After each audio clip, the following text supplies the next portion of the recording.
All right, ladies and gentlemen, how you doing today?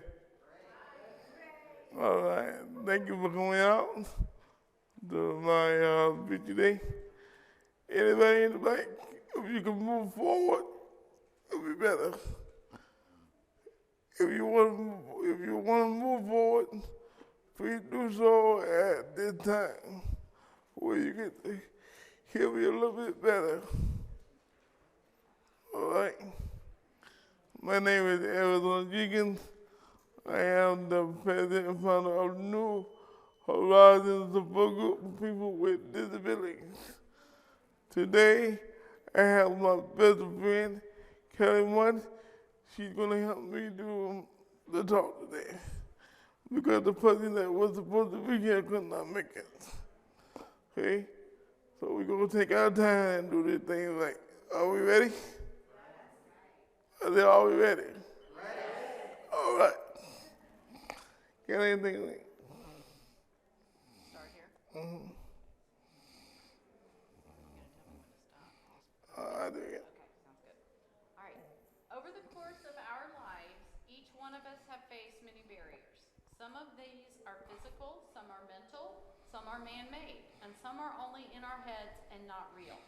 Today, I want to help you overcome those barriers and share with you my experience, you being Mr. Jenkins, my experience of how God has helped me to overcome a perceived barrier in my life.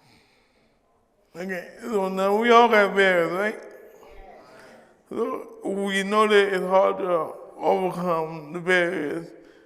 And today we want you all to be able to overcome any obstacle and any barrier that may come.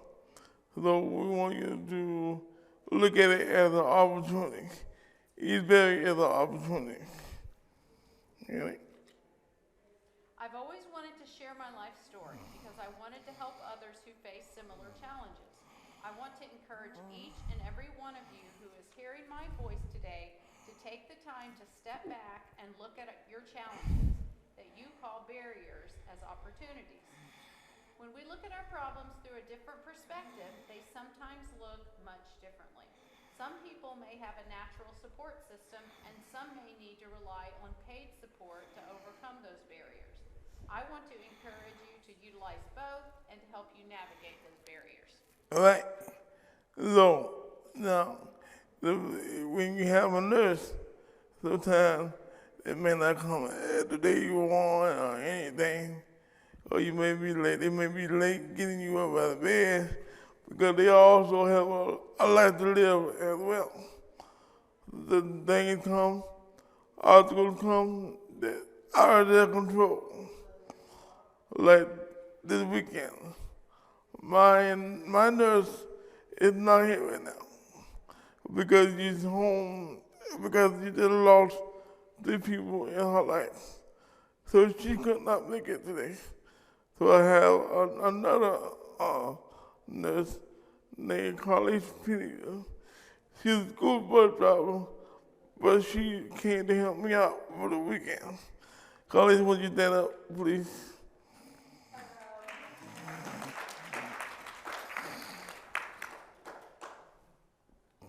Before I share more details about my life story, I want to give you an example of something I recently experienced that happened last week. I was getting up out of bed like I normally do and getting ready to go to the restroom before my nurse arrived. Picture this. I walk on my knees at home. I normally roll over and my knees hit the floor like your feet would hit the floor. But this particular morning, I must have rolled the wrong or tried to get up too fast and my arm slipped off the bed. My right arm was still in the bed and I was doing an unscheduled face plant in the mattress. The truth be known, did you say pause for laughter there? Okay. The truth be known, my nose or my forehead was probably the only thing holding me up. What made matters worse was that I panicked and called my mom. She came right away and she said, "What is going on and what are you doing?" I said, "I need to get my left leg pushed forward so I can push myself up without falling on the floor." However, can we stop? And now, I want you to be, now, what I was saying there is, I like to be prepared for my nurse when she comes in the morning. So that way she doesn't have to wait until I'm done in the bathroom. Cause I'm a busy man. I want to get up, get done, and get out of here. Right? So I try to get up a little bit earlier so I can take my time in the bathroom. And then when she comes in, all she got to do is the cleaning and all that stuff. But it is what it is. So this arm right here slipped off the bed. This leg is right down, and I have floors that is very slippery. So I'm holding on by my head and my nose. So like, help. My mom comes in. I try to explain to her how to put the leg under, like put back up. But my face is in the pillow so she can't understand words that I'm saying. So she panicked. She pulls me up this way, and down goes Baker. And I hit the floor, and I have a urinal that I put beside the bed. So when I have to use the bathroom, I can use it all night. But when I roll over, I hit that. So all that is everywhere. So I like to be sliding, cussing. I'm mad at myself because I just know not to get out so bad. But it happens. So you just told all that. So you want me to keep reading or start? You can read it. Okay. All right. So she couldn't he's back where his mother's there now. However, she couldn't understand me because my face was in the mattress. She grabbed my right arm, my good arm, and that caused the entire weight of my body to be supported by this big pumpkin on top of my neck. Pumpkin. She then proceeded to yank my right arm up, and when she did, my leg went down even farther. I said, oh boy, we're going down. As if my luck couldn't get any worse, it just so happened that my urinal was in the wrong place at the wrong time. Therefore, I did an unannounced big belly flop that knocked over all of my sweet-smelling urine from the prior evening on the floor. Even worse, my left arm, my bad arm, was pinned underneath my body. You would have thought I was doing the slip and slide. The truth be known, I may have allowed a few choice words to slip past my lips. Although they weren't directed at my mom, but rather at me being mad at myself. This wasn't my first rodeo, and it shouldn't have happened the way it did. Keep reading? Yep. Okay. Fortunately, in the nick of time, an angel disguised as my nurse named Pam walked in the door. As you can see, I'm mighty healthy. I'm a mighty healthy brother that hasn't missed too many meals because my nurse Pam has worked with me over 16 years. She is very experienced in helping me get up after I've fallen. In fact, once she knew I was okay, she started laughing, and that made me laugh. Before you know it, I was on the floor, and my pride was I was off the floor, sorry. I was off the floor, and my pride was restored. So in this situation, what may have looked like a barrier that I couldn't overcome with the right people and right experience, what seemed impossible was really easy. We all know that situation, and the outcome could have been a whole lot worse. So I am in no way. No, again, with that happening, I could have been upset. I could have been doing all that, but I did let some words come out of myself. But things gonna happen that you don't have no control over. You just have to take a step back and look at the situation and see what you can do differently. Do you want to wallow in the urine, or do you want to get out of the urine? Do you want to just lay there and be mad at yourself, or do you want to get up? So I hope you guys want to get up and get done because it's always going to be a barrier Every day is a barrier.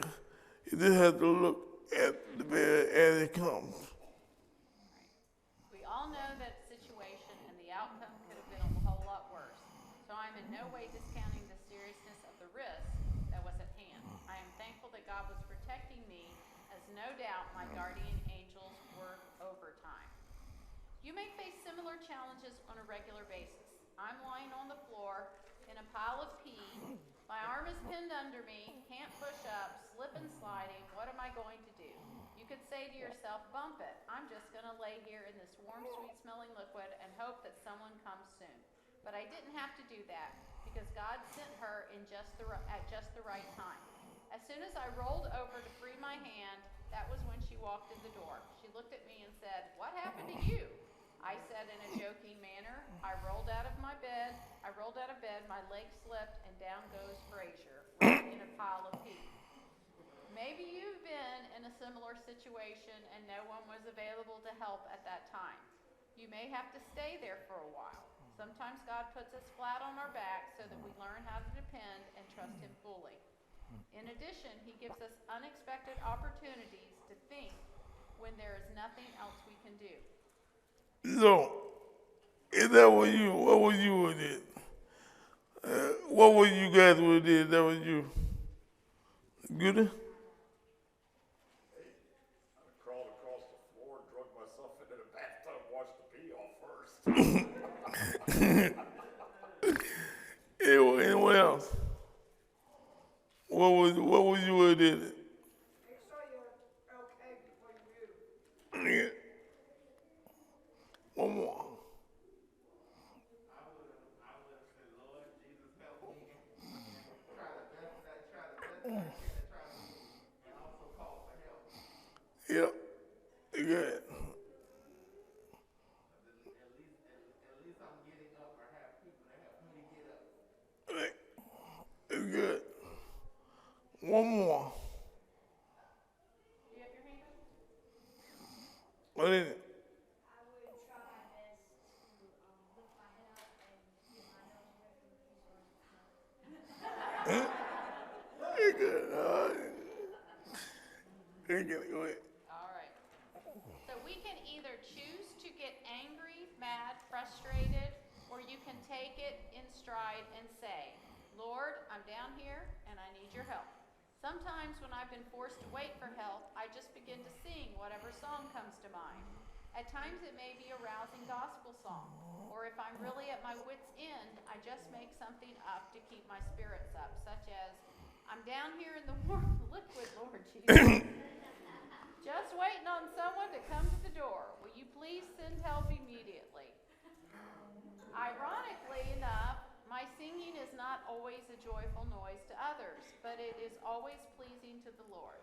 Even it, So when you are making up a song, or you can make up anything, what I just you say, Lord help me. He already knows the situation. He already knows what you're doing. He just wants you to ask.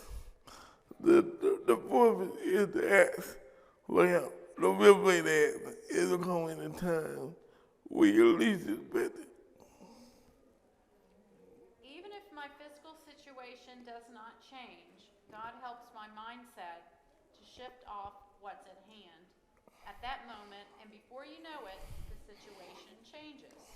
I share that story to help you remember that each one of us have unique life experiences that are both painful and in some cases comical. Each of those stories are part of a larger story that is worth telling and worth sharing. God wants you to share your story to help other people in similar situations or with similar struggles. For a long time, I've always wanted to write a book and share my life story. However, in order to do that, I knew there would be many barriers, such as writing, dictation, translation, editing, and publishing. So, what I want you to do is to encourage you to tell your story. Put it out there. Because we all have different, the same goals, the same mindset. We all just need different help. But each barrier your story will tell, that you tell your story, it will help somebody else that could help them. So the thing is that when you tell your story, be truthful. Don't be embarrassed to say, oh, I just fell in the pile of piss, or pile of whatever. So you okay. Just get up, dry off, take away with move on. Tomorrow might be different. So just tell your story because you don't know who's listening, you don't know who is out there going through the same thing and they don't know what to do. They're sad, they're alone, they don't know. Because don't forget, every disability is not because you were born with it. It happens later on down the line. You have to get used to it. You have to change your mindset and get used to being disabled. See, I was born with the disabled, but my finger, when he got hurt, so he had to get used to doing stuff differently. So don't be afraid to open up your heart and let people know what's going on. Kelly? But if you know me, God always helps me to figure it out, and I was confident that He could help me get it done. Just over a year ago, I began to get closer to my dear friend, one of the pastors, Tim Mann, at my church. Tim was supposed to be reading this here today. Yeah. Okay. I began to educate Tim about disabilities and that I wanted to write a book. He didn't say anything at the time. However, he encouraged me and said that he was sure God would help me get that done. A couple of months later, I found out that Pastor Tim had a similar goal to write a book of his own one day. However, God laid it on his heart to help me write my book first. I am Tim's right-hand man on Sunday at church and help him in many other ways throughout the year in the community. We have grown really close over the last 5 years that I have been attending Relevant Church in Ybor City.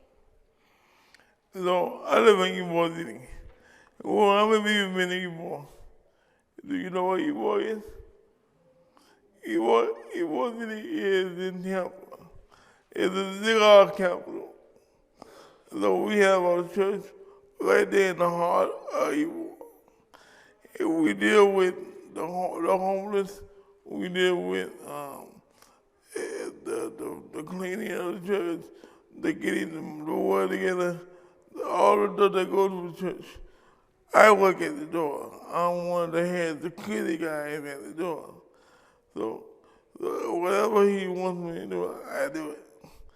But Tim Mann, he's not used to being around people with disabilities. So as we get closer, he be asking me questions about my life. How do I do this and how do I get this done? It become very close, and he begin to get the words of how people with disability lives. He cried. He's a little salty because he cries all the time. But we get that done. But Tim Mann, when he found out that I wanted to write a book, he wanted to do it. He wanted to make sure that my voice got out to help other people. So that's what you want to do. Make sure you get your voice out, because your voice matters. Put it in a book, write it down, because that book may help somebody else. He's like my white brother from another mother. However, there's no doubt that I'm much better based on our relationship. I knew I could trust him to faithfully and accurately tell my story. So we began a book writing journey together in the midst of COVID. So, we was home, can't go anywhere, can't go to church. So he would come to my house, or I would go to his church, we'll do a Thursday at 4 o'clock, our meeting, dictating my thoughts, putting my thoughts down, writing it down. He's a good editor. Look at you that I don't use any bad words, because I will use it But the leg. Go ahead, Kenny. Now here's the kicker. Are you ready for this? When you embark on a journey like this with a pastor, you need to have all the God in you because he is going to encourage you to share things in a more appropriate manner than you may have said otherwise. In other words, no bleep out words, no profanity, and definitely G-rated. We already got the PG here today. Yeah. But I'm already planning on my next book being at least PG. When working with a pastor, you also have to be prepared for many interruptions as they are pulled left and right in many different directions. Having served as a deacon at my old church, I understand that. But I still like to give him a hard time and yank his chain occasionally. One of his favorite sayings when I get sidetracked or delayed is, "You're killing me, Smalls." Tim is famous for texting or calling near our regularly scheduled meeting time each week to inform me that something has to take higher priority that week and that he is the only guy in the world that can do it. LOL. Before he can even get it out, I'm already shaking my head and responding, "Okay, see you next week." We have So when you did it with a pastor, I put the day down, the day at 4 o'clock. I waited by the phone, at 3:30. I know he's gonna call and tell me, "Oh, we gotta reschedule. I gotta do something with the pastor." Like, again, this book needs to get out. I got people that need to get it out. So you're gonna get pulled left and right. Don't get frustrated if it doesn't get done right away. It's gonna get done. You have to be patient. Don't forget that they are volunteering their time to help you get your word out. We have now been working on my book together for over a year and have made some great progress. It is almost finished and I am excited to nudge it across the finish line very soon. I am very honored that Tim would take the time to do this with little old me, but I would never tell him that. Unfortunately, Tim was unable to join me today. However, we are both looking forward to speaking together again next year at the Family Cafe with my book in hand. I'll be glad to pass along copies to you for the low price of $99.50.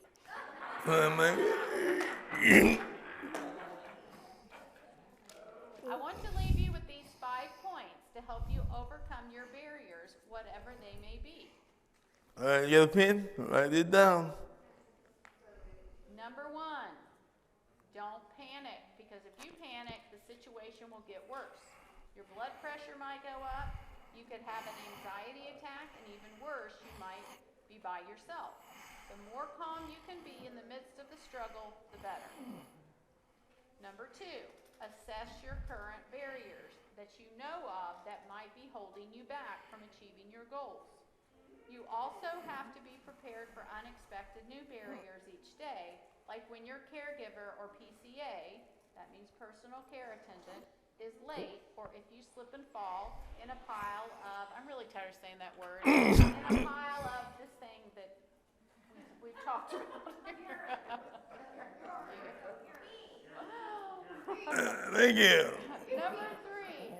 Number three, intentionally distract yourself. Like I said, you can sing a favorite song, quote a favorite poem or scripture, or whatever it may be that helps you get your mind off the situation.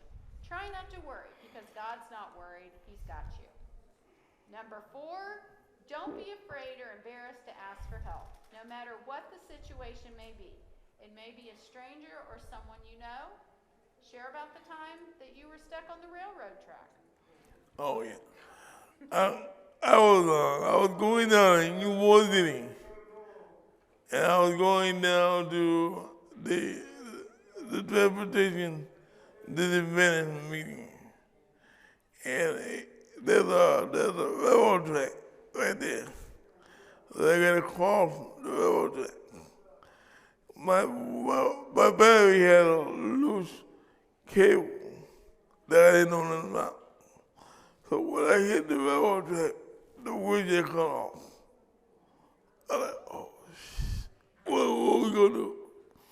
So I was rocking like a boy to get it to come back on. It wouldn't do it. Thank God that another angel came by, which was a bus driver. For the bus driver has full of people, a bus full of people, and he knew right away, but they're looking at me that nothing was wrong. He pulled the bus over, he got out, and he said, are you okay? And then I'm stuck on the railroad track, I'm gonna die. Can you please get me off the railroad track? So he put me over the railroad track and back on the sidewalk. And when he did that, the chair came back on. I'm like, really? It will come back on. So I made the wells going, and then I called someone to pick it up. But what if he wouldn't have came by and the air tank would have came right there, it had to whip me away. I wouldn't be here today. Wouldn't be buying that $9.96 or $9.90. That's right. So you just have to be thankful for every day that you're able to get out, that you're able to do things. Because marriage is going to happen. Even when you're out, you don't know when the tree is going to die. You don't know when the tree is going to cut on you. You may be stuck on the railroad track. What are you going to do? But always believe that God's going to take care of you. Number 5, laugh. It's good medicine for what ails you. Sometimes if we are honest with ourselves, we have to laugh so we don't cry. There is nothing wrong with crying, but laughter is good for the soul. No, when you're down and you're all mad and all this morning, you're wet, or you're looking on the road track, you want to just laugh this weekend. Just laugh. The way you don't have to cry, the way you won't be sad. That's part of my medicine. I laugh a lot, I joke a lot. I don't care. Okay, I fall out of bed, okay, I still laugh. I got a broken leg, I still laugh. Well, your hand is on there, you can't use your hand. Laugh. Then you won't feel the pain. If you laugh, you won't feel the pain. You just feel the joy. Before you know it, you're back into your normal self. Right? Don't let me read the closing. You want me to read them again, just quickly? Not the whole thing, but just go over the list. Yeah. All right, number 1, these are his 5 Wait, points. let me ask them, let's see if they remember what they are. What is number 1? Very good. Very good. What number 2? What day? She got it. She got assess your barriers. Uh, She didn't have her notes. Oh, did okay. What number 3?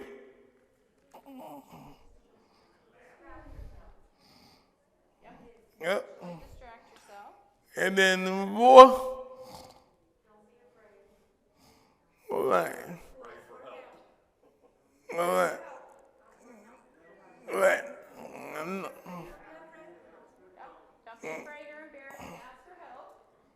Number 5. Down. All right. Don't panic. Assess your current barriers. Intentionally distract yourself. Don't be afraid or embarrassed to ask for help. Laugh. All right. And as I read the closing, Thank you for sharing your most precious possession with me today, your time. I realize you can never get that back, and I am honored that you would spend time with me. May God continue to strengthen you and give you courage to overcome any barriers that cross your path. God bless you all. every now we have time for questions and answers. Any questions?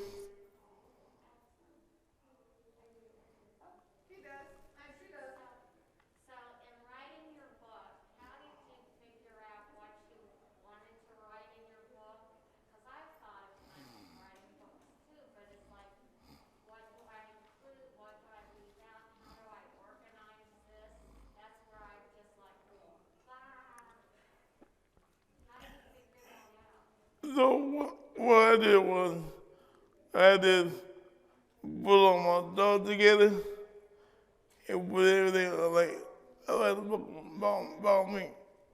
You know who you are. You know, write a book about your life, and your experiences, and your challenges, and your barriers, and about the people that's around you, the people that you love, the natural support system, like your mom, your sister, whatever.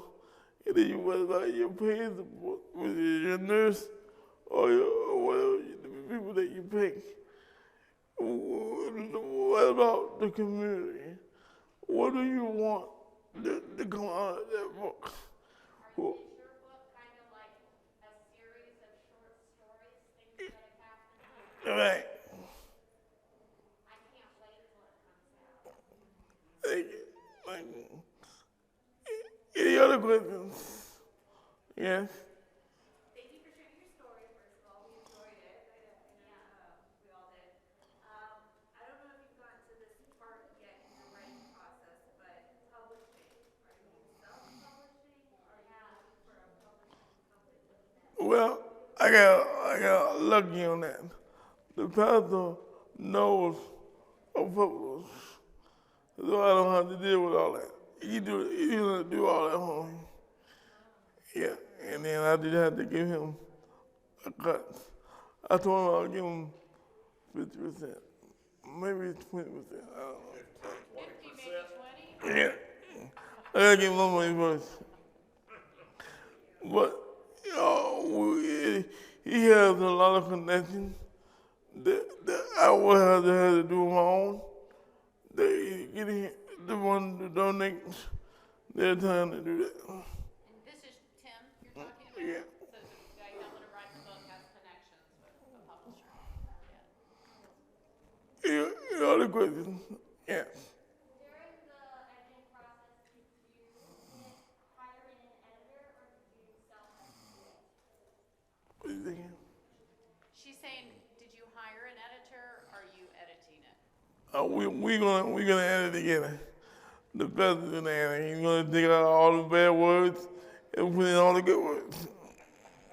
So if you wait, you'll get the PG rated version next year now. Tim, the guy writing it, who was supposed to be doing my part today, is editing it for him. He's like transcribing it and editing it. Yeah. Okay. Other questions?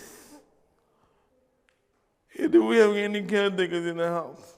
Got another question. Uh, How far along are you in your book? How far along have you gotten? Okay, so I'm pretty much done with it, but I want to add my main pastor, the head pastor of the church. He has a daughter with Down syndrome. So I want to add his thoughts about what he thinks. Probably, once we get that, then we're good to go. So you're close to finished. Was that? Are you close to being finished? Yeah. I'm waiting on the snow pastor. And you do intend to come next year? I tend to put in the bid to do it again. The presentation. And hopefully I get a chance to come back. Like, and to be a speaker to the ER, what you did to part of What did you do to be chosen as a presenter at Family Cafe? Oh, well, you gotta put in the application. You gotta put in your title. And what you have to put in the description of what you're gonna be talking about. And then they have to wait. They have to pick who they want to come and speak.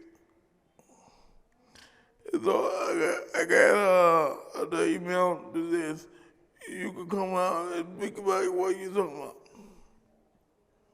So they, like in the fall, late fall, they'll put out, if you're on their mailing list, they'll put out a call for proposals and they're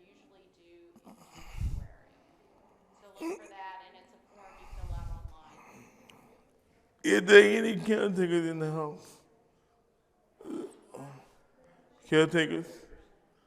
Any caretakers, PCAs here? Yeah, I want to get your thoughts on about that. Right. My thoughts is, well, I work with you and I work with other people too. I know more Arizona stuff is more physical, but how do people that can't articulate themselves or explain themselves more like mentally, how do they overcome barriers? Like, what's your suggestion? Well, if they can, I mean, if they can really speak. For example, like they're not able to like express their needs as much as you like. For example, with you, you know what you like and don't like. You're Right. able to express that. What about people that don't have the mental capability to do that? So how you understand what I'm saying? With Yeah. your voice and stuff like that, you able to articulate your voice very well, but a lot of people with special needs can't. So what do you suggest for those type of people? Well, we just did talk about that last We time. did you know about our APD training? Right. So we actually, Arizona's part of his group is part of an organization that has a training academy, and the trainers, they're all self-advocates, people with disabilities, and they did a training for like 400 APD support coordinators back in January, and he specifically addressed that about being paid, like training the support coordinators how to talk to their clients who do struggle with communication challenges. And the thing I remember about it is just try to help them to be patient with the person trying to understand them. To just be patient if you have to repeat it. And you know, Arizona's like this. I know those of us who worked for him. He is so patient. If I have to ask him 5 times to repeat himself, he does it. And then, you know, The reason is that you want to make sure that you're doing the best you do for your client. How do you do that? By listening to the people. If you can't understand them, if you can't hear what they're saying, because we all have a little bit of speech impairment, like I do, you want to tell the person to swallow, take a deep breath, try it again. It doesn't matter how much time you try to do it, Lord, to get the goal of what you want done. Now, if they can't talk, they also have the machines like a data box or words where you can pick the word board where you can build out what you want to say, or if you go like me, I live in Newborn, I go to the coffee shops a lot and have coffee, tea, soda, other stuff as well, you know. But if you like, I can't pronounce my S very well. So when I want to write, they can't get the words right out. So I told her, I want the S. If I say S, she knows that I want right.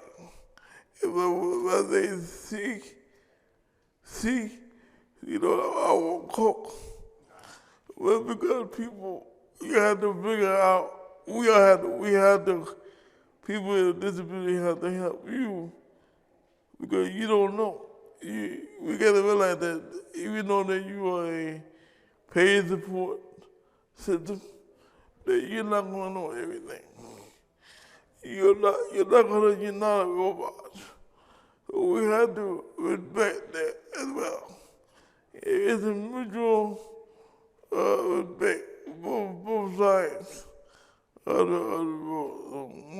Once you begin to know that person and what that person likes and what that person wants to do, then you can be easier to understand that person. Is that right, Gullies? All right. Colleen is she has another job that she does Monday through Friday. She's a bus driver. She does this on part time. So it took a while for her to know my voice. It took a while for her to know how to get me in the gym. You just have to be patient with them, especially when you're going out of town, because your hotel room is not like your room. So you may have a bed that's a little bit higher or a little bit lower. You have to take your time, step back and look at the whole picture and figure out how you're gonna get in that bed or out of the bed. Any other questions? You know what I'm saying?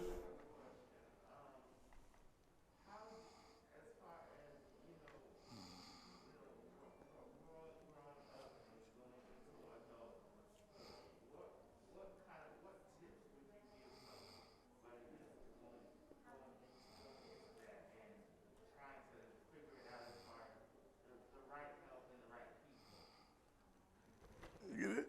So what tips would you give a young person going into adulthood about finding the right supports, the right people to help him?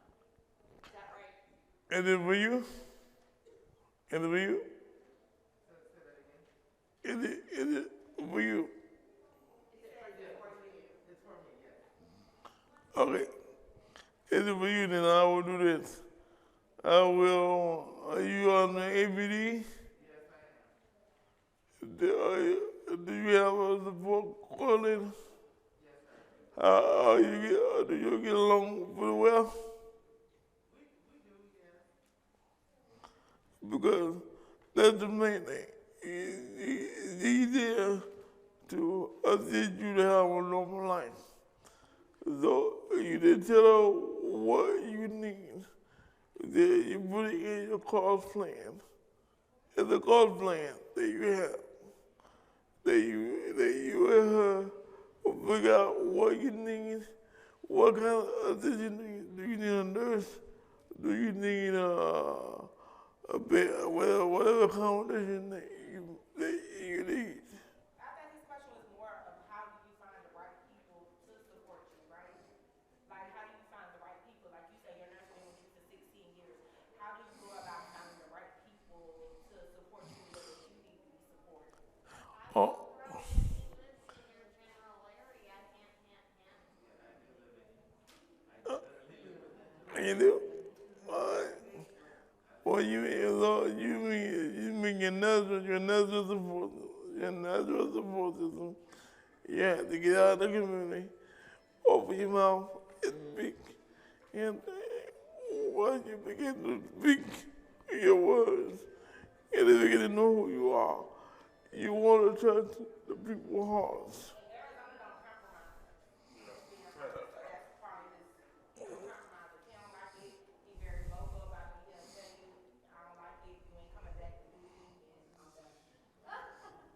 You know, that's what you gotta do. and honesty is good. I mean, you would But if you can get out in the community, get to meet people, we get to know people, you may have the same goal that they have, and they want to help you out. You find a group like my group, new advisors support group. That's what we get for. Can you talk a little bit about what we're saying? Okay, so Arizona has a support group that meets at the CIL in Tampa, New Horizons Support Group for people with disabilities.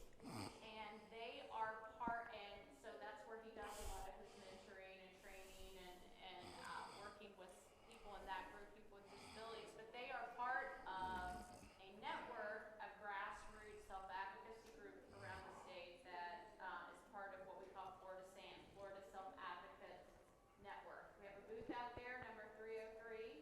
I should have some brochures with me, but I don't. But yes, he's part of a group network, a self-advocacy group. We have 15 groups throughout the state. And his group is the one that meets in the Tampa Bay area. That might be a good place for you to come and learn from these gentlemen who he has trained to be mentors, and he mentors too. But I think what he said, if you didn't catch it, was get out in the community, be bold, like Carly's kind of emphasized that he said, be bold and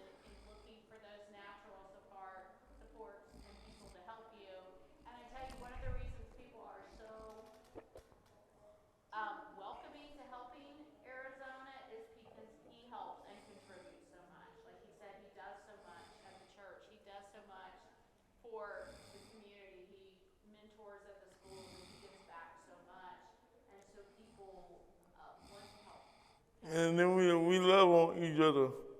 We help each other. It's like a big family. Like my friend over here, Good Lawson, he does fencing and woodworking and all that good stuff.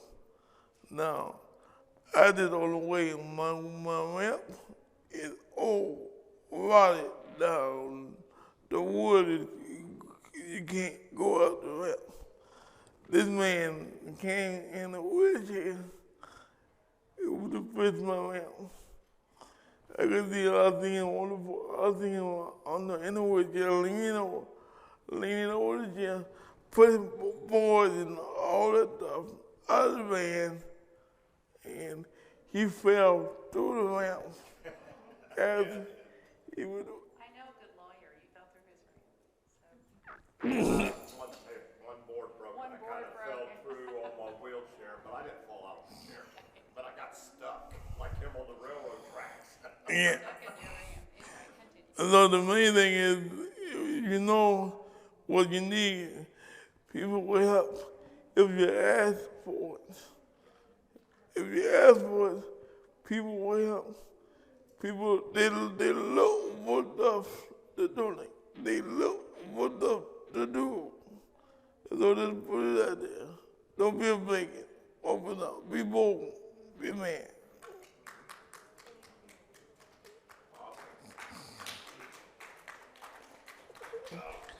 Thank you very much, ladies and gentlemen. I hope you all had a wonderful time. If there are any more questions before we leave today,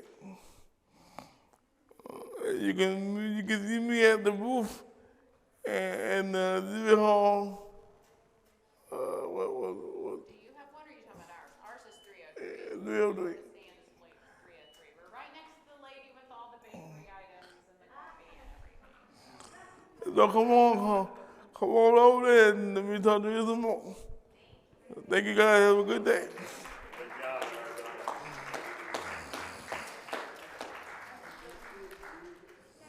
I guess I'll